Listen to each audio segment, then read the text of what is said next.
Hi, my name is Chaya Lichtig. I am the Director and Occupational Therapy Consultant for the Vermont Continence Project. In this video, beyond the sticker chart, we're going to talk about when to use rewards, choosing a good reward, and how to give that reward. Let's make sure we are all using the same definition of the word reward. Any activity that we do throughout our lives has a consequence or a result. If the consequence is something that we like, or life is better with that thing than without it, then we can say it's rewarding. And when an action is followed by a reward, most of the time we are more likely to repeat that action. I'm going to describe the two major types of rewards, intrinsic and extrinsic. I'll explain them in more detail in a moment, but for now, briefly. Extrinsic rewards, shown with the hand giving a gold star in the picture, are a reward that comes from outside of you, the person doing the activity. Something someone does for you or gives to you are extrinsic rewards. Intrinsic rewards are rewarding feelings or thoughts coming from inside, like feeling proud, happy, or confident, or more comfortable in your body, like the child with the smiling face thought bubble over their head. This is probably a good time to mention that you've probably heard that you're not supposed to use rewards for toilet training. And there are lots of good reasons that people say that. A child who is new to toilet training will often have their own internal, intrinsic motivation and curiosity. And using the toilet is rewarding by itself, intrinsically, because it fulfills that curiosity. In other words, using the toilet is rewarding because it's new, it's interesting, and it can be a challenge to solve. And this motivation might naturally decrease over time, but by then your child is likely continent, whereas some sort of extrinsic reward you'll have to fade out over time. So if this describes your child, focus on the part of this presentation about intrinsic rewards. But if you're watching this program, you might already know that not every learner is motivated by continence and toileting. And this is especially true for older toilet learners who may have months or even years of frustrating, difficult experiences relating to toileting. And the reward can be a jolt of new motivation. And if your child has a disability that affects their learning of new ideas or expectations, a reward can also be a teaching tool that helps to bring their attention to the specific skill that you really want to focus on. So if either of these describes your child, consider using both intrinsic and extrinsic rewards. Let's start by learning more about intrinsic rewards, which are sort of like a type of natural consequences. For example, when I brush my teeth, I like that feeling that my mouth has afterwards. I also feel good that I'm taking care of my body. So brushing my teeth is intrinsically rewarding, and that feeling might make me more likely to brush my teeth when I need to. I probably don't need an extra reward to make brushing my teeth feel worthwhile. As I mentioned, the mastery of continence can be intrinsically rewarding. It's pretty cool to discover that your body can control certain functions. Feeling like a big kid or doing something similar to others they want to connect to, or the feeling of underwear rather than a pull-up, smelling clean, or having dry pants motivate some kids too. Intrinsic rewards are always the thing we're going to be focusing on and looking for. What aspects of the toileting process can you emphasize to your child to hook their interest and motivate them? You can build this up by saying things like, "Wow, I bet you feel like such a big girl. You went poop on the potty all by yourself." But most of the time when we use the word rewards, we're probably talking about extrinsic rewards, things we intentionally give or make happen as a result of our child doing something we want them to do. Extrinsic rewards are what we're going to be talking about for the rest of this video. Here's my example. I don't really like washing dishes. I might make a deal with myself that I'll have a treat or watch a TV show I really like as I finish washing the dishes. And I've taken an activity that isn't very rewarding on its own and I've applied an extrinsic reward to it.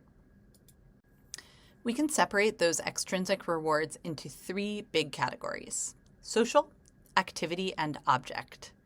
They're not 100% separate from each other, so don't worry if you think of a reward and maybe it seems like it's more than one of these. So social rewards are the ways that we communicate with our child because of them doing something that we want them to do. It can be as simple as saying great work or giving a high five. An activity reward is sort of one step up from there. It's a more extensive social reward that maybe involves props or pieces, like a dance party or blowing bubbles, an outing, or playing a card game.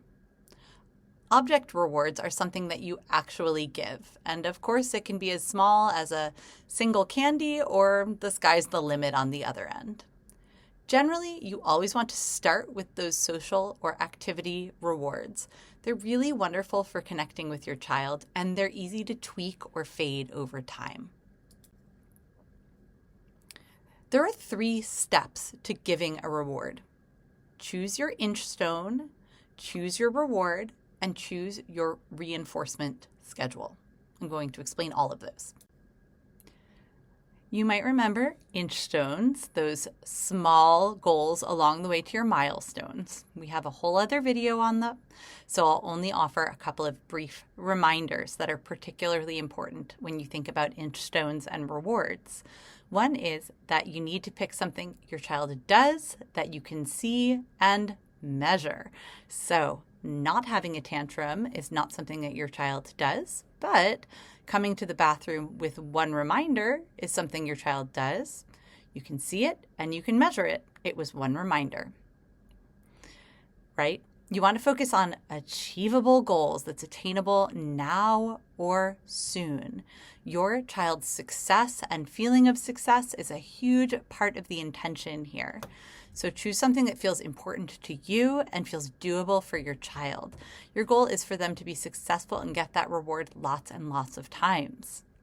You also want to offer some choices of which Inchstones your child is going to be focused on and being rewarded for.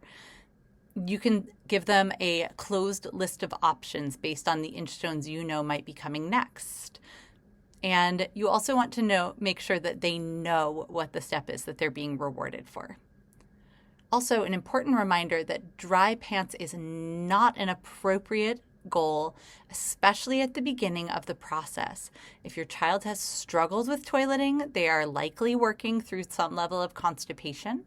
And we always want to encourage children to get everything out, not keep it in. Dryness comes after control. There are 5 principles of what makes something a good reward. We really need it to be easy to give so that you can offer it to your child at a moment's notice. You don't have to jump in the car or go through some elaborate system. We want it to be something you can give immediately so that your child really connects that the reward was for the thing they just did.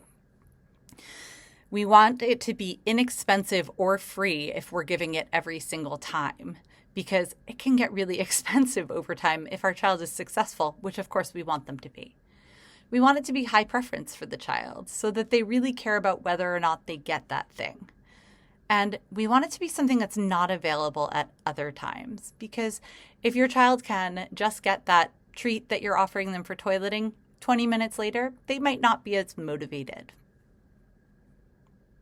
Another thing that I think is really important for parents to understand is that a reward is never a thing that the child has and then we take it away if they're unsuccessful, right? That would be a punishment, which is not the same as a reward.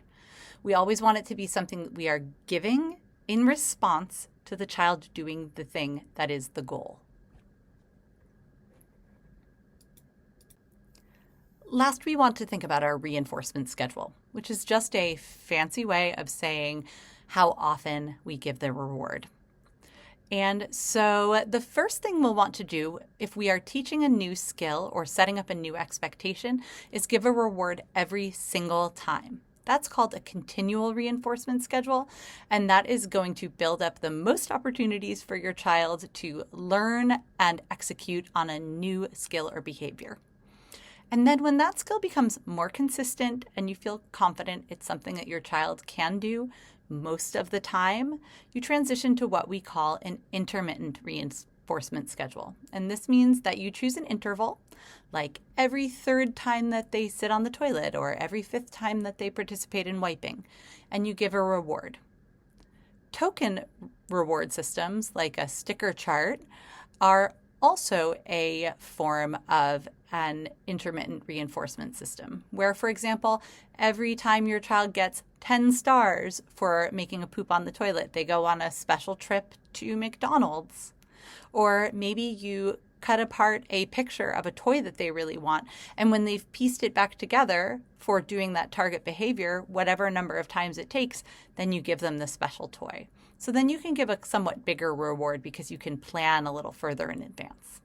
And finally, we get to what we call variable reinforcement, which means that you give it inconsistently. You might do a reward after the third time the child completes the Inchstone and maybe not until the sixth time the next time. Variable reinforcement is the best way to start to taper out a reward system, and it also maintains a skill or behavior over time because your child is still feeling that excitement of the possibility that they might get that reward next time. As we say on many of our videos, remember that throughout this process, your child's success is your goal. And rewards are a wonderful way to lift your child up, to show your pride in them. And as I mentioned earlier, they're not an opportunity for punishment or taking away something that your child already has.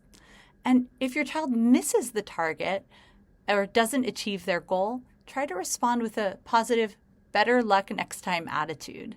That will help show to your child that you really want to give them that reward, that you really want them to be successful. You've got this. Thank you for your time. The information contained in these videos is for informational purposes only. It is not a substitute for professional health or medical advice, diagnosis, or treatment. Always seek the advice of your physician or other qualified healthcare provider.